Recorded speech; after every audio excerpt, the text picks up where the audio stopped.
We're live. What's up, guys? This is Keith Kelfis with the Untrapped podcast on Apple, Spotify, YouTube, Facebook. We have Dan Plata, the home service CFO, here to talk about how to finally hire employees, how to turn applicants into employees, how to qualify them. He's going to take over in a little bit. It's going to be epic. Whenever Dan is on the show, he drops golden nugget knowledge bombs.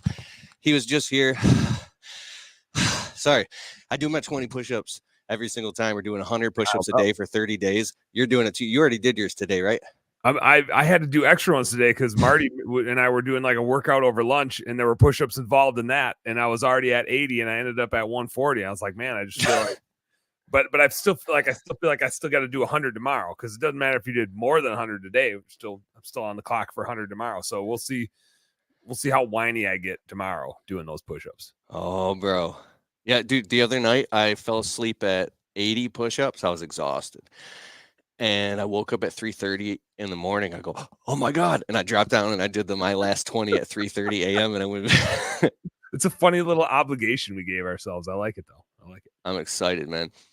We welcome any of your comments that are coming in, but I'm going to let Dan take the floor. He came to my studio a few weeks ago and just crushed it. These podcast videos will be coming out soon. They're very nicely filmed in 4K, great audio quality, and it's like full courses, the lessons that Dan teaches. And also, if you go on my YouTube channel and you type in Keith Kelfis and Dan Plata, the 4 steps, you will get your mind blown. What people are saying in the comments. I'm very thankful to have you here on my show. So what's up, Dan? Dude, I'm glad to be here. I'm a little bit bummed that we didn't have time to do this when we got together, because I ranted on the purgatories of scaling for like 6 hours. So we just ran out of time. We intended on doing this one together. There's just not enough hours in a day, because I like to talk a lot. Let's be honest. I'm a yapper. But what I really want to talk about, and this is a problem that so many home service business owners have trying to grow their business. And yeah, there's purgatories of scaling, and there's sticky spots, and there's ways to get through it. But if we can't figure out how to hire employees, it doesn't really matter, because we can't grow a business with just us. It is not possible. And if you grow a business with shitty employees, which many of us have done, myself included, that sucks. I would rather just be doing it by myself. When you have a business full of crappy employees, like, your world's not better because you're doing more. Your world is like multiplied with more shitty problems. And so getting the hiring process right to grow your business is really like the baseline thing that we've got to get right as business owners. And it's not easy, but there are some things we can do to make it a lot easier. And so I want to spend this episode talking about some things that we've gotten wrong enough times that we figured out how to do it right now. And I've got Best Damn Bookkeeping, my new bookkeeping business, but I'm also partnered in Hire Lead Chill, which is a recruiting company. And we're not the technology platform company. We're the people that actually do the job posting and do the filtering and do the outreach and connect the candidate to the business owner to get that person hired. We're not the platform. We're not the technology in the background. We're the boots on the ground connecting good candidates with good business owners to get people hired. So that's where our expertise comes in. And as part of that, we've also built some skill sets in interviewing that I found super interesting over the years, and ways that we have just turned this shitty interview process where we hired crappy people and we probably don't get the people we actually want, into a process where pretty much when we interview people, we can tell if they're good.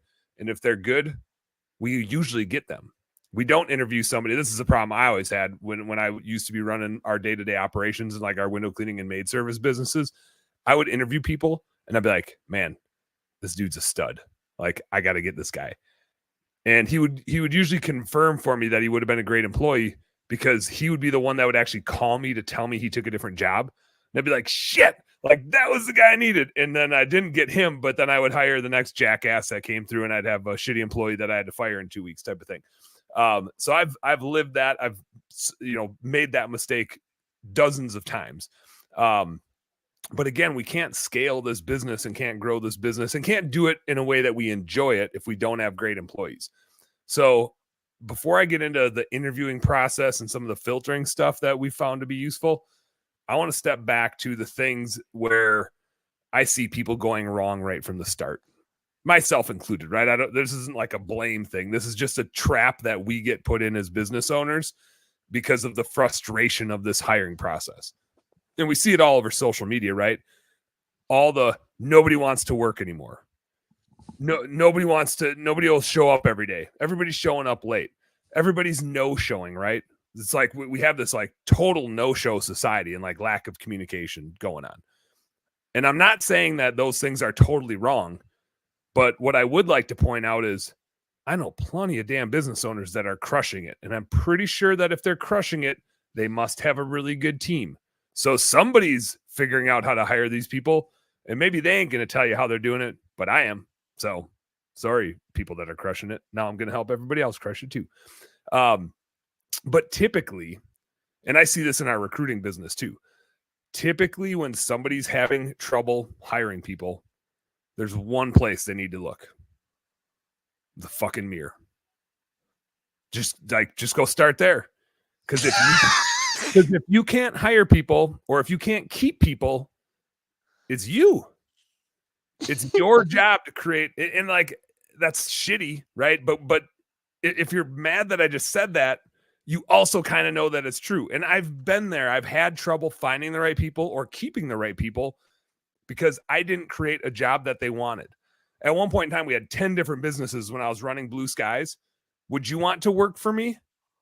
I was everywhere and nowhere all at the same time. I couldn't give anybody any attention, right? Am I a good dude? I think so. Do I mean the best for everybody? Hell yeah. Do I want my employees to have a great job? You bet. Was I able to do that for them? No. I was in 10 different places at once. I was so distracted. What would I want to work for me? No. I'd have been miserable to work for. Did I lose employees left and right? Yep. Our turnover was horrendous. And I kept like, I knew it was me, right? There's nowhere else to look. But it takes a long time to look in that mirror and like be like, okay, I'm the problem. Let me figure out me. So that's usually the first place we need to start. Is it's a us and it's a mindset thing. Because the minute we start making excuses that nobody wants to work anymore, we're going to treat everybody that comes in our door like they're going to be around for like 2 minutes. And if we treat them like that, guess what? They're going to be around for 2 minutes. We had an office. It wasn't me. It was Sean Day. Who guys, could you do me a favor real quick? Anybody listen here, share this to your feed, share this into groups. Can you just do it right now in this moment? It'll take you 10 seconds. I never asked this, but this is so good. I actually want this message to permeate and get to the right people. If you have it in your heart to take 10, 15 seconds, just share this right now. Share it into groups. I want the people I don't hear people saying what Dan is saying right now. Let me know you shared it. Put it in the comments. All right, keep going. So, it all starts with us, and we got to create a job that people want, right? And we got to be a leader that people want to work for and people want to follow. They will come for the money, but they won't stay for the money, right? They stay for us and for the culture, and they will stay even when they could go get more money elsewhere, right? So there's a few just core things that we need to do to create this atmosphere where we have people that want to come and work for us. One is it's all about, our core values and our culture and getting people to follow you and believe what you believe, right? So don't have 10 different businesses going on where you're really scattered, right? Make sure you're present, just like with your family, right? If you got kids, be present, give them attention. That's what they want. They want to be loved by you. And there's a song that I almost started singing right there. But they really want to see you and hear you and know that you care about them. And if you're too, I was sharing it. If you saw me looking away, sorry, keep going. If you're too spread out, they're not going to feel it and they're going to leave, right? They're going to go find somebody that wants them there and gives them that attention. So make sure you're building that culture. And culture is goofy because there's thousands, if not millions, of different ways you can do culture, right? It's like, what are the best traits you see in yourself and how do you find other people that believe those beliefs? You're not perfect, right? But what are the things that are most core to you that you're like, man, like this is the best part of me? And how keep going, bro. I'm getting my notepad. Keep going. Get it. So like, how do you go find that in other people, right? So right from the get-go, I always think it's really important. It starts when you're writing the job ad. And I say job ad because it is not a job description. Nobody wants to come work for your job description. They don't care about, this is a Simon Sinek quote, they don't care about what they're going to do. They care about why they're going to do it, right? They don't care about how they're going to do it. They care about why they're going to do it. So when you're writing your job ad, and it's an ad because it's marketing, you're marketing to applicants and candidates. Recruiting is no different than marketing. The customer is a little bit different, right? But it's just another human. It's no different than your homeowner that you're trying to sell landscaping or window cleaning to. This is just a person you're trying to sell a job to. So it's a job ad, and it needs to be an ad. It is marketing, and it needs to be mostly about why they should come work for you. What are your core values? What's your culture? What's the money can be in there. And I suggest you should put something about like expectations and pay ranges, because you don't want to pull the rug from them and make them think one thing and then they find out something else. They're surely going to quit if you don't set the proper expectations, just like customers will have a bad experience if you don't set proper expectations. So you want to use that ad to set proper expectations, but you really want to make it about why they're going to love working for you, right? And it's okay to say some of the funny stuff that's going to suck too, but why? A little bit about how the day is going to go and what it's going to be like, but not a job description about you need to do this and you need to do that and don't do this and don't do that and you're going to get fired if you do this. Dude, I saw a lawn care ad once. The guy said something about, and don't think that you're just going to be on the riding on the mower all day and not use the weed whip. Because he's in the guy right in the ad, the owner, because I'm sick of that shit. Like, that's basically was like, yeah, who wants to go work for that guy? Like, he's already miserable. Why would you want to go work for somebody that's miserable? And so it's like you got to attract the right type of. For me, it's all about positive attitude. Like, I can teach anybody to do what we want to do. How do I tell if they have a good attitude? Because the work that we do isn't rocket science. If they have a good attitude, I'm sure I can teach it to them. If they have a shitty attitude, I am sure that no matter how good they are at that task, I'm going to have to fire them at some point in time, or they're just going to quit, right? So I'm usually, I try to steer away actually from hiring people with experience. They tend to come in with some sort of ego and overconfidence about what it is that they're going to be doing. I really look and try to weed out people that have a great attitude. Again, I can teach people to do what we do, but I have tried to teach people to change their attitude.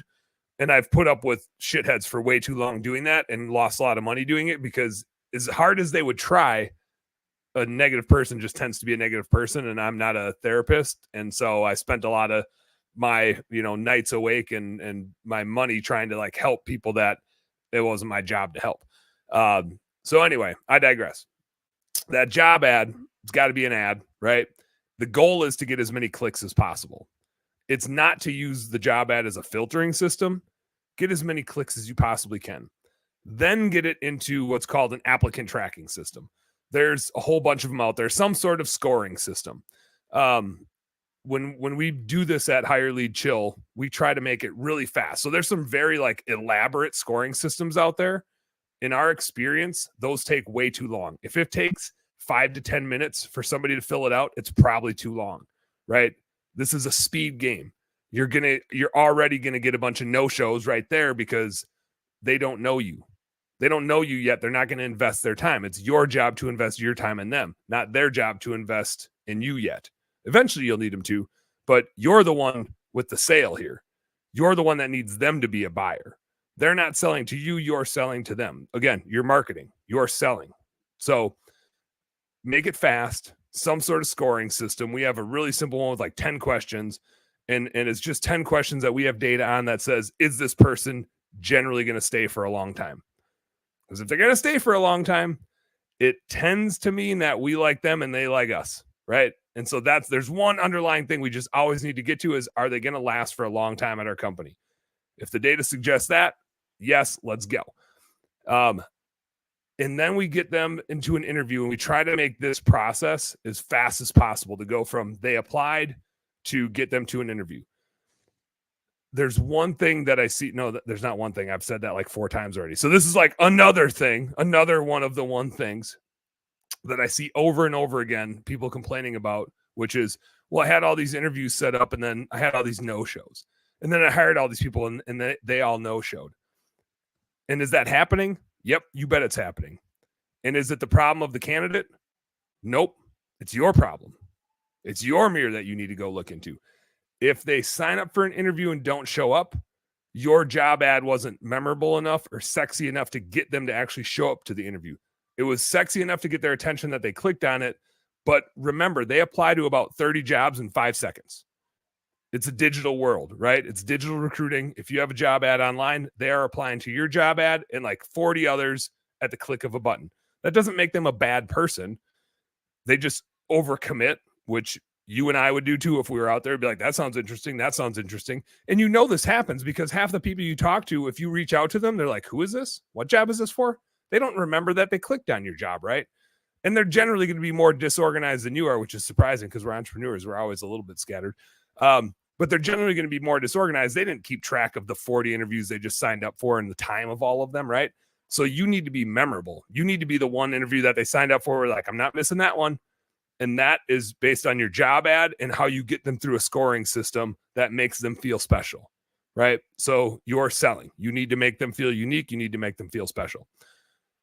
You score them. You try to get them into an interview as fast as possible. Now, interviewing, and I'm going to spend most of my time talking about this because once you get them to this point, this is where you can really set yourself apart and make sure you're getting the best humans on the planet. We tend to go to default 1990, early 2000s interview style, which is we're going to come in and we're going to sit down. We're going to ask you situational questions, not yes or no questions. We're going to like ask you situational questions. Well, anybody that's interviewed ever knows exactly how to bullshit their way through all of those. And I know that because I'm a pretty good judge of human character, I'll say, but I freaking suck at interviewing. I just see the best in people. And so I'm like constantly trying to hire everybody because they tell me what I want to hear, right? Any question that I ask, they're generally going to tell me what I want to hear. They know how to play the game. In fact, I have hired people that interviewed so well and they were my worst employees ever. And I've dumpster hired many a time. I hired people that interviewed like shit, but I just needed somebody, right? And they tended to be my best employees. Not tended to be, but as often as anything else, they were some of my best employees.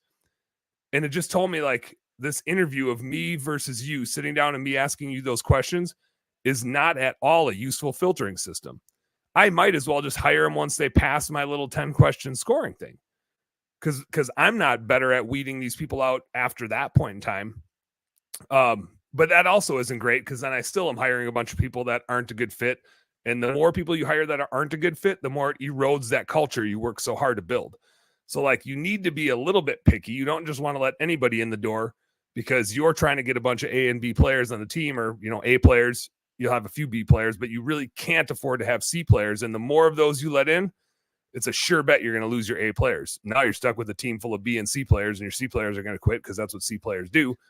And now you're kind of like short staffed and your B players get frustrated and they quit too. In the book Top Grading by Brad Smart, he talks about how A players only want to work with A players. If there's a B player, what will happen is they'll pull that B player up to become an A player, or the B player will eventually quit. And if there's a C player, they won't last, or they don't want to be there because the A players will literally push the C player out. Or if you keep the C player, this happened to me because I am like relentlessly seeing the best in people. I've lost my best employees because I kept some shitty ones. And then I'm like, well, that sucks. Like if I'd have seen that coming, can I like hit the time travel button and go back and fire the one that should be out of here? And that I've been like trying to, you know, the person I'm trying to help through these attitude problems. A couple hunters just said, this is my dilemma right now. And Lager's Lawn and Landscape said, Mr. Plata, I really enjoy hearing your input on the podcast. Keep rocking, bro. You're great. All right, keep going. So just, I'm not saying all of you out there aren't good at interviewing. I sure hope to God you're better at it than I am. But again, it's almost impossible to really tell who's going to succeed and who's not going to succeed sitting one-on-one across the table. If they're a good salesperson, they're going to sell you on them, even if they're shitty at the work that you're going to be assigning them to do. Maybe you should put them into sales, I guess.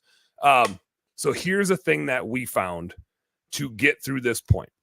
So again, goal is get as many applicants in the door, get as many clicks as you can, have a fun job ad, have something that's interesting about why people would want to come work for you, get all those clicks, then have a filtering system that lets people get into your, world, right? and see a little bit under the hood, but it's fast. Like ideally, by the time they click the button and get through that, it's minutes. It's automated. It's easy for them to do boop, boop, boop, boop, boop. I mean, the minute they apply to your job on Indeed, it's follow up, follow up, follow up, follow up, follow up, and they're signing up for an interview. That's super crucial. Now, when they sign up for the interview, this is what we have found to work the best. And I know a couple other people that are doing this, and everybody that's doing it, I haven't heard one person be like, nah, that doesn't work. Everybody that's doing it is like, dude, it changed everything. So if there's a secret sauce to what I'm talking about now on this podcast, it's coming right now in the next 20, 30 minutes here. When you bring them in for an interview, if you do one-on-one interviews, it is super time consuming, right? You're setting aside like 30, 45 minutes for each single individual. And in this no-show culture, you already know half the people aren't going to show up. So now you're setting aside time where you might be out doing sales calls, but instead you're sitting in the office, or you're paying somebody else to sit in the office for a person that's has a 50% or less chance of showing up. Like the no-show rate is real. Even if you're doing everything right, you're still going to have plenty of no-shows, right? You can improve that by doing things right, but you're still going to have a lot of no-shows because they are clicking on 30 job ads at once. And the no-shows don't go away, because even when they do, they accept 20 interviews and they maybe go to 5 of them. Well, then they accept 3 of those jobs, right? They can only go to 1 of them. So they're going to keep no-showing. You just want to make sure you're the one that they don't no-show to, right? At the end of the day. So instead of trying to set up all these one-on-one interviews, which A, you're probably not good at, and B, take a shit ton of your time, and C, are really frustrating because you get so many no-shows, and you could have been home with your kids or out doing a sales call. Or if you were me, you'd be out bow hunting and drinking a Busch Light or something, not at the same time, but at different times. But you could do anything else, right? Instead, you're like sitting around waiting for this human that has a 50% chance of showing up. So what we started doing is we would set 2 interview time slots a week, 3 if you need it, 1 if you don't need as many, but just different interview time slots. And so you would send them, hey, here's the times that we're interviewing. Let me know which one works for you, right? And again, it's a speed game. The sooner you can go from they click the button to this point, the better. If you wait a day, they're probably already gone. And it's not that, again, they're probably not going to get back to you because they already took a job. Like people can have a job tomorrow, right? It takes 2 seconds to go through this process. So it's a speed game. It's a race. When you invite them to that interview, you give them a couple time slots, and you don't tell them what is about to be unfolded here. You just say, here's your interview time slot. Now, you've got 2 time slots. There's going to be more than one person that shows up, right? You're going to send that, here's the time slots, out to 20, 30 people, hopefully. Let's assume half of them show up. You're going to have 5 to 10 people sitting in that room for an interview. And something pretty cool happens when they show up, which is just human nature, is they start eyeballing each other. Like, oh man, like I showed up in my cargo shorts. That dude's wearing a suit. I better like sit up straight and look professional and ask good questions, because he's already like looking like he's ready for this job. And I just thought I was coming in for a shitty little interview here. And so you create a competitive spirit, which is good, because in general, we want our employees to have a little fire, right? We want them to have a competitive spirit. They're producers, they're technicians. They're going to be out there. We want them to like look at the scoreboard and see how we're doing. So we get a little gauge on their competitive spirit. And I think super importantly, back to kind of the theme of this whole thing, is you are the salesperson. They are not there to convince you to hire them. You are there to convince them to come and work for you. They have all the leverage, right? We need them. They don't need us. They can go get any shitty job out there. We want them to have our shitty job. Damn it. Now our job's going to be awesome because you're going to work on culture. But they can go get any job. Everybody's hiring, right? And so the job, the role here is not that they need to impress you. It's that you need to impress them. This person sitting across from me, I was actually working on this with Sean from Hire Lead Chill today. We're going through the average revenue value of an employee per year. Lawn care, kind of 75 to 100,000. Window cleaning, kind of pushing 150,000. And bigger landscaping, 150 plus, depending on the size of projects you're doing.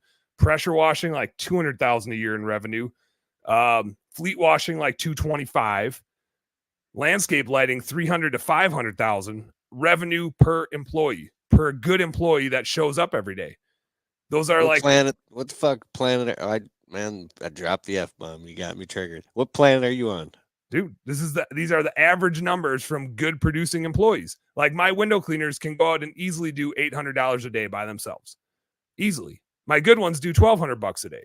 So now I don't expect everybody to do $1,200 a day, but that guy that I'm interviewing, I'm trying to find a dude that can do $800 a day of window and gutter cleaning. And if I can, he's that part makes sense. When you started getting into the multi-hundred thousands, I was like, so what are you talking about? Like, sounds like a tech firm from Silicon Valley. If this dude's doing $800 a day in production and there's 250 work days in a year, that's $200,000 of revenue. I even rounded down from that.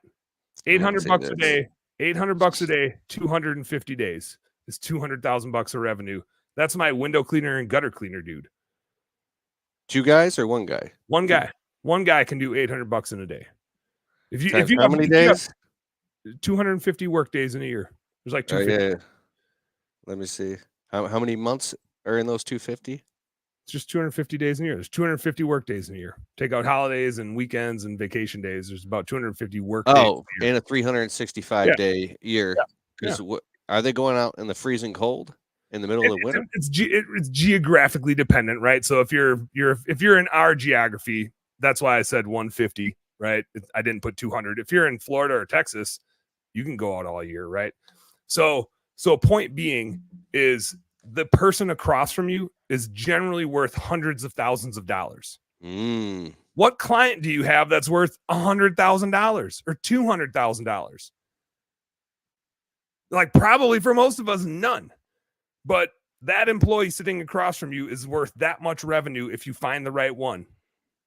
This is the biggest sale you're ever going to make. And half the time we treat them like they're sideshow garbage. We should be like freaking scrubbing their feet, man. They're so valuable. They're worth hundreds of thousands of dollars.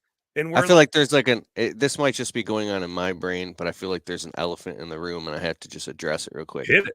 If you're in the other podcasts I've done with you talking about cash flow purgatory at different levels, like, 305, 750, 1 million, all these cash flow purgatories given a fully legitimized above board, like hyper systematized business, and it's still going through cash flow purgatory where it's really hard to squeeze to the next level and you got to keep expanding and reinvesting, and then the owner went from making good money to barely making anything for a little bit. You talked about this on my latest podcast on Apple and Spotify. Look it up, everybody here. You have to listen to this podcast.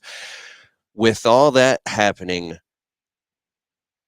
with the type of pricing you're talking about that these employees are generating, that means that 99% of everybody on this that's listening right now, probably including myself, is radically undercharging.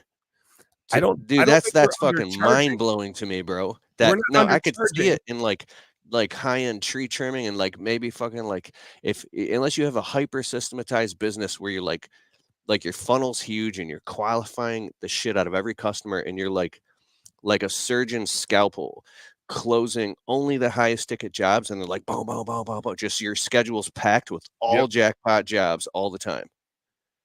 So it's not that we're undercharging. And I believe you. You're the home service CFO. You're fucking dude. You guys do my bookkeeping, and the shit is meticulous. Like I'm talking like you're a numbers guy down to the.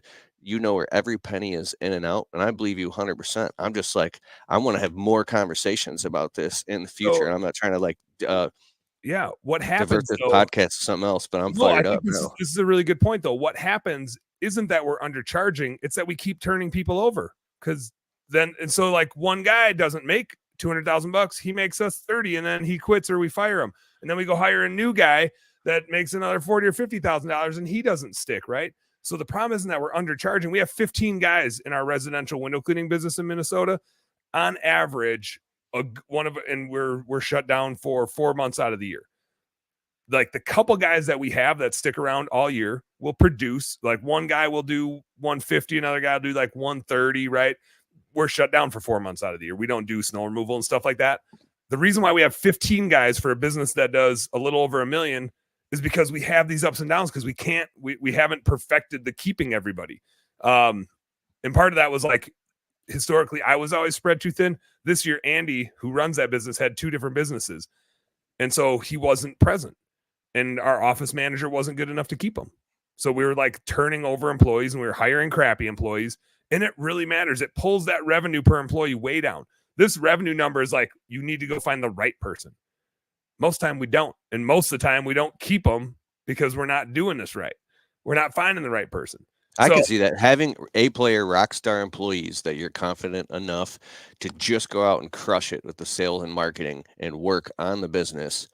Because these guys are producing and they have the right leadership, the right culture, it makes perfect sense. It's when the owner keeps switching his hats and he's putting out fires and he's stressed out because the guy didn't show up on a Monday and you got a crazy packed schedule. Now you got to spend hours recalling all the customers because, oh, boom, he's got a problem with this. And now this other employee didn't show up. So you're constantly playing this like musical chairs game. Yep. Brent on our team makes, I don't want to talk about people's wages, but I'll say he can push 50,000 pretty easily in wages. We pay 23% commission. So the dude is doing 200,000 a year. I like this. My sprinkler techs bring in 1,500 to 2,000 per day. Heck yeah. Nice. And you can't do it every single day, all day, right? It's like if you're a golfer, you can't hit every shot right next to the pin. But my point being is, even if that window cleaner was worth $75,000 instead of $150,000, they're still the biggest sale you're going to make all year, right? That person is still so valuable to your business from a numbers perspective, and we don't treat them that way. We drop everything for a client that we're doing a $2,000 job for, and we neglect an employee that makes us $100,000. It's stupid, right? We should be spending all of our time on these employees, because if we go find the best employees, it's a hell of a lot easier to sell more $2,000 jobs. It's hard to confidently go sell $2,000, $3,000, $4,000, $5,000 clients if you're like behind the scenes. You're like, but my employees kind of suck, and they're going to be pissed because they're going to get that. So like the $2,000 client's not the valuable thing. The employee that can actually go do $150,000 of window cleaning is the important thing. That's the who, not how. Yeah, if you can go get the right who, the client's just going to come. And they're going to stay because they're going to have a great experience. Yeah, because when I have the right team, I'm comfortable taking on $15,000 to $20,000 landscape jobs because I'm confident everything's going to go smooth.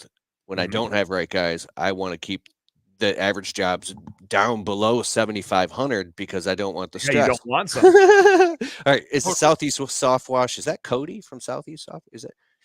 Let me know if that's Cody. I have 12 employees. Average pay is $32 per hour. That's pretty damn good. 5 weeks paid vacation. That's good. Health insurance. That's great. It took us a while to get here, but you have to charge your customers accordingly to have the margin to do it. 100% correct. And if your $32 an hour employees are super productive, like they're way better than a $10 per hour employee that's not productive and is screwing stuff up and causing you to lose customers, right? So it's like you can afford to have employees that make a shitload of money. They just need to be the ones that make you $150,000 to $200,000, not the guys that make you the $40,000 and then quit, because turnover is really expensive. So here's the deal. So I got caught off on the numbers here, but my point is that person sitting across from you is probably the biggest sale you're going to make all year, mathematically. So treat it as such, right? You're the salesperson. You should have water, coffee. Maybe if I was coming in for an interview, you'd have a Busch Light for me. Snacks, whatever, right? Like make them feel so damned welcome that there's no way they're going to forget your interview. Because again, they're going to go do like 5 other interviews, and they're probably going to accept your job if you offer them one. If they already showed up at the interview, they're very likely to accept your job. But if you don't have the most memorable interview, they're going to no-show you. They're going to accept your job because that's the world we live in, and people don't like confrontation. So they're going to definitely tell you yes. And then they're going to no-show you and go take, or they're going to show up on day one and be like, this guy's full of shit. I'm going to go take that other job that I accepted, right? Because they probably accept 3 or 4 jobs. So wine and dine them, right? You're the salesperson. They're the guest. Make them feel super welcome. And now through this interview process, here's how I do this. I got like 15 minutes to nail this thing. So this is going to blow your mind. When you start interviewing them, we ask 0 questions. We ask them 0 questions. We already know what we need to know from that, from the little screening test that we do. We have a gauge of if they're going to be a good technician or a good salesperson or whatever it is. And the thing that we're actually looking for in this interview process is, do they want to come work for us? Are they going to love it here? And asking them questions, especially in a group setting, would be kind of weird anyway. But you're only going to get the answer they want you to get when you ask them a question. But non-verbally, they will tell you everything. So some other people that do this, I know they actually put a plant in the room to watch everybody through the interview process, through the sales process, to watch the nonverbals of people. If they're sitting back, arms crossed, leaned way back, not asking any questions, they're not going to love working for you, right? Like they're just not interested. If they're sitting forward, nodding their head, right, soaking it up, drinking the juice, and agreeing and like loving what you're throwing down, they're going to like working for you, right? They're giving you all the clues. So here's how we walk through this interview process, and you can do it however you want it. Here's how we like to do it. Stories sell. This is a chance for you to tell stories. People are interested in your stories, and if they're not interested in your stories, fuck them. They're not going to want to work for you if they don't like your stories, right? So the first story we tell is the origin story. How did we get started? Right? Why was this a thing that we came up with? How are we even here today? Why is this an important business? What's cool about it? So we tell the origin story, and that just kind of gets people like, oh yeah, like this business didn't just happen by accident. It was blood, sweat, and tears and ups and downs. And so we take them a little bit on that ride. Then we start telling them about our culture and our core values. And it turns out each one of our core values has a story. There's usually a reason why. And if you don't have core values, come up with some damn core values. They're so valuable in hiring and firing people, big time. So core values, and then having like a story behind each one, because there's a reason why you believe what you believe. And there's usually a funny ass story. Like we at Blue Skies, we had positive attitude was our number one core value. You just couldn't work for us if you sucked. And it wasn't always positive attitude, but we had Tony. And if you've ever heard me talk, you've probably heard me talk about Tony before. I hope Tony's caught one of these podcasts. That'd be really funny if he had. But the dude, like he was one of the dudes where he just had a super negative attitude. Actually, we kind of like parted ways with him one year, and then we brought him back the next year because I sucked at this.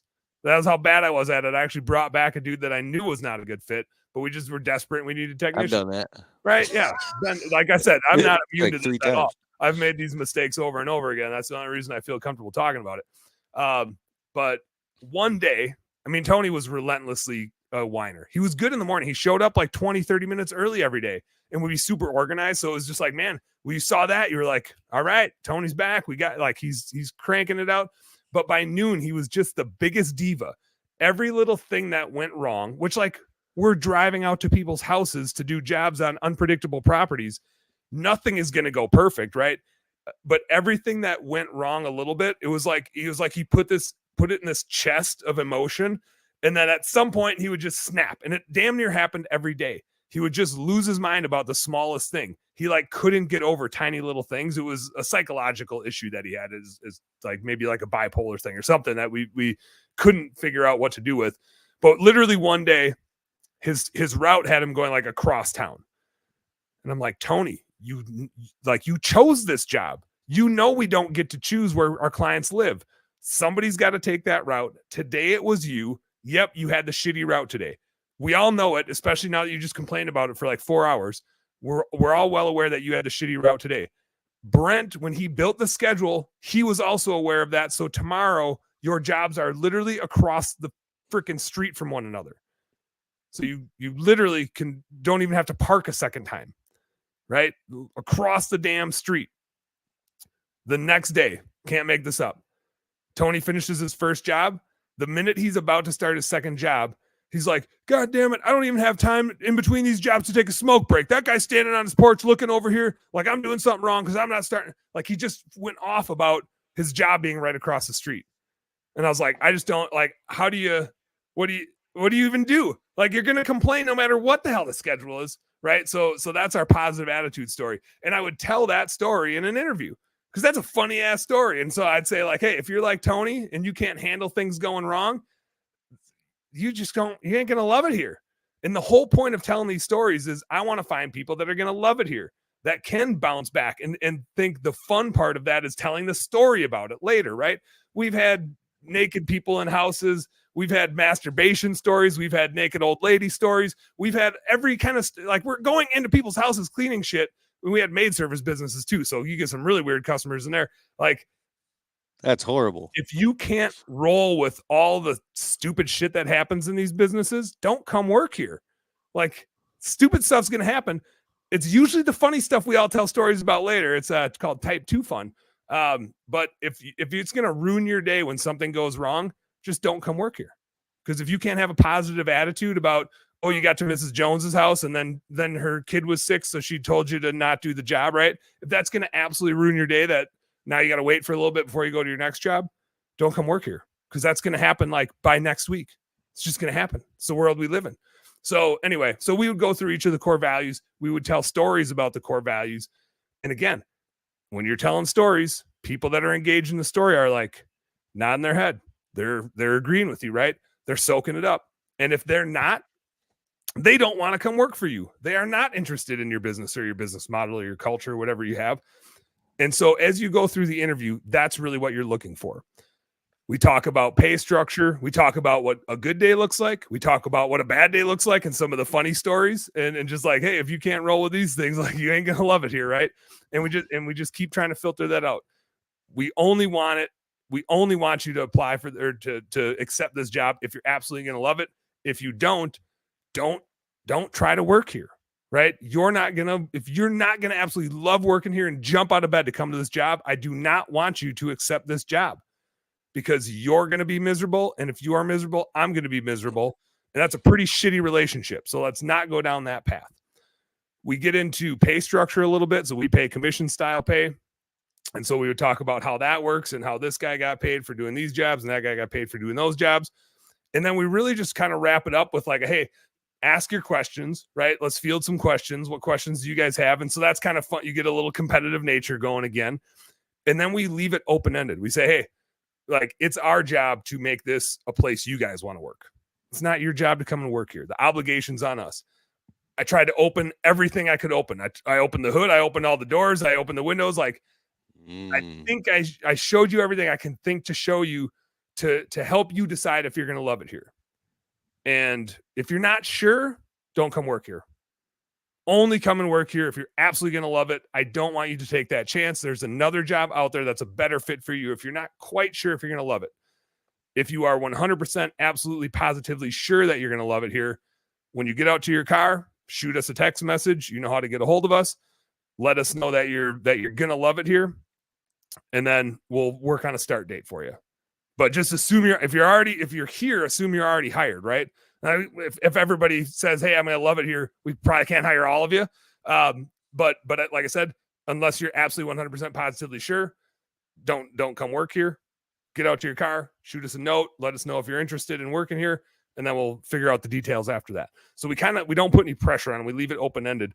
But that process has done a couple things. One is it sure as hell figures out who's going to love working for you. And I think anybody out there that's hired employees knows if an employee loves working for you, your life is so much easier. Your life as a business owner, as a spouse, as a father, or as a mother, whatever it is, like all the portions of your life, when you have employees that love working for you, that go out of their way to help you be successful, like that changes everything. And when you have employees that suck, it changes everything for the worse, right? And so if you can go find those employees that are going to love working for you, it means absolutely everything. Absolutely everything.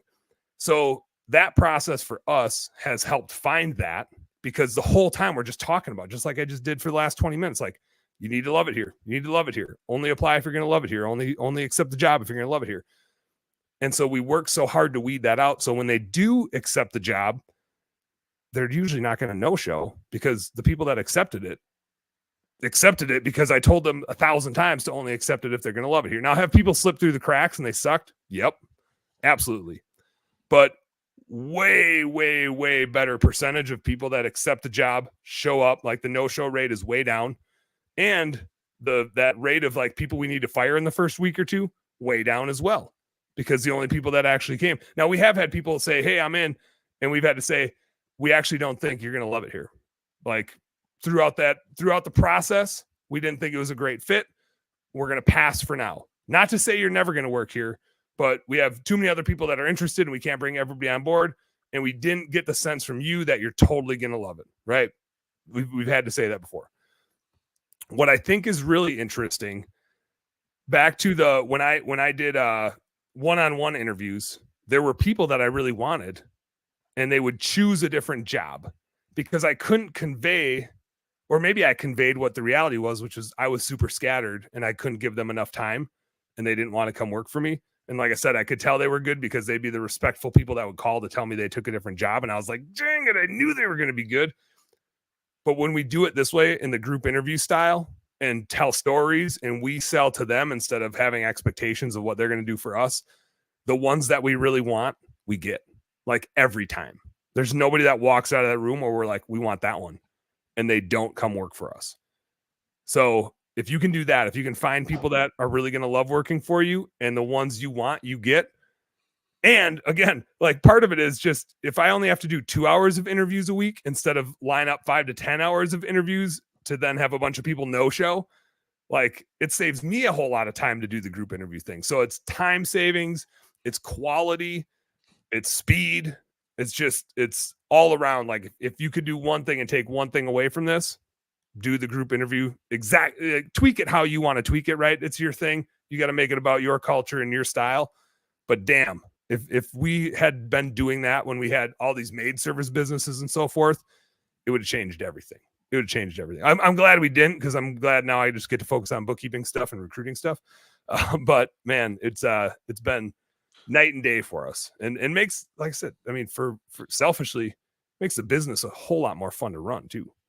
Hey, Dan, before we wrap up here, can you go back for the people that joined late? Just summarize the key points. Like, we talked about this, and this, and how, like, because you're basically saying the small hinges that swing big doors. It's just, yeah. So step one, when you're posting a job ad digitally, know that it's an ad. It's not a job description. It's got to be about your culture, your core values, why somebody would want to come work for you.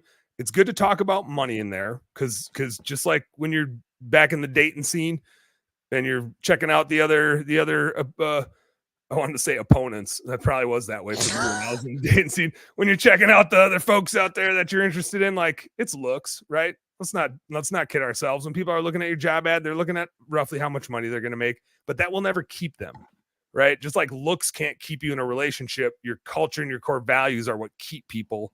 Your personality is what keeps you in a relationship. So, God, I must have a good personality, because my wife would totally divorce me with how much I hunt and fish this time of year. Holy smokes. Anyway, so step one, write a really good job ad, make it sexy, make it fun, right? It's an ad. It's not a description. Don't be boring, be funny, be goofy, be attractive, write a cool job ad. When you get those applicants coming in, you cannot miss a beat. I mean, like, the more you can automate it, the more you can get them from that they applied to interview scheduled. You need to do that at least within 24 hours. If you can't, here's my plug, hire us at a Hire Lead Chill. That's literally what we do, is we get applicants to apply and we get them to your interview table as fast as freaking possible, because if it takes longer than a day, they are already working somewhere else. They apply to 40 jobs all at once.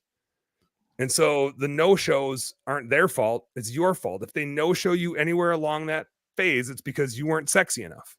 You got to be sexy, right? And this is taken from a guy that's not sexy at all, but built a sexy recruiting process. Then when you get them to the interview table, instead of doing the goofy one-on-one interviews that are awkward and you can't tell if they're going to be good or bad anyway, set up group interviews. Don't tell them it's a group interview. Just here's our 2 interview time slots a week. Try to get, I'd say if you have like 2 or 3 people there, it's maybe not enough. Try to get 4, 5, 6 people in that interview room. It gives a little more competitive angle, a little more competitive spirit, a few more questions that are engaging, a little more conversational, and then just tell stories, right? And you don't have to be the best storyteller in the world, but the stories are yours. You don't have to make them up. It's your origin story. How did you get started in the business? It's your core values, your culture, the funny things that have happened to employees, the fun things, the scary things, the goofy things. and get into pay structure, get into good days, get into bad days, all that stuff, and let them opt in. Again, it's the biggest sale you're going to make. These The employees, biggest sale you're going to make is the sale you make to that potential employee right in front of you. yeah, they're worth 100,000 plus. Your clients are rarely worth that much. So focus on getting good employees, and it'll be easy to get good clients. I want to be respectful of your time. How can everybody find you? And what's up, Dan? Check us out. We have a Facebook group, Hire Lead Chill. Go if you want more recruiting content and just to like be submersed in this. Go join the Hire Lead Chill Facebook group. I have my Home Service Happy Hour Facebook group and podcast. I think Sean actually has a podcast too for Hire Lead Chill specifically. So recruiting wise, go check that out. I think if you go onto that group, you can. His calendar link is out there too. So if you want to check out that Hire Lead Chill system, go check that out. Sean does all the demos. I'm an owner in the business, but he's actually the operator of it. He's the dude that does all the things I just talked about. And if you ever want to pick my brain, hit me up. Just Facebook me, message me on Facebook, follow me on the things on the gram under Home Service Happy Hour. I'm always putting nerdy stuff out there. So wherever you can find me, hit the smash the like and subscribe button or whatever people say. Thanks so much, Dan Plata, for being on my show here, the Untrapped Podcast. You can catch the replay just on any of my platforms at Keith Kalfas, or go to Apple and Spotify within the next week or two. It'll be live and you can listen to it while you work. And thanks everybody for tuning in. And thanks a lot, Dan. I'll see you soon, bro. You know what? Hey. Later, man. Peace. Later.